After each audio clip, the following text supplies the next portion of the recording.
ASEAN Foreign Minister nagbayag ng pag-alala sa tumataas na tensyon sa usapin ng West Philippine Sea sa ginanap na ASEAN-China meeting sa Kunming, China.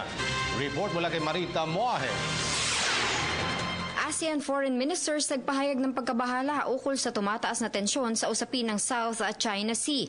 Sa press conference na ginanap sa Department of Foreign Affairs, binasa ni DFA spokesperson Charles Jose ang country statement ng Pilipinas. Nasasaad dito ang pagbibigay diin sa naganap na meeting ng kahalagahan tawag nilang self-restraint sa pagsasagawa ng anumang aktibidad. Kabilang na dito ang pag-angkin sa teritoryo na maaaring magpalala sa tensyong nararanasan sa South China Sea. Ipinaabot din ng mga representante ng mga bansang Asyano ang kanilang matibay na commitment sa pagpapatupad ng Declaration on the Conduct of Parties in the South China Sea in its entirety. Hinikayat din ng mga ito ang maagang pagpapatupad ng epektibong Code of Conduct. Samantala sa usapin ng arbitration case, ipinaabot ng Pilipinas ng arbitration na isa sa mga legal at diplomatikong proseso na nagsusulong ng rule of law.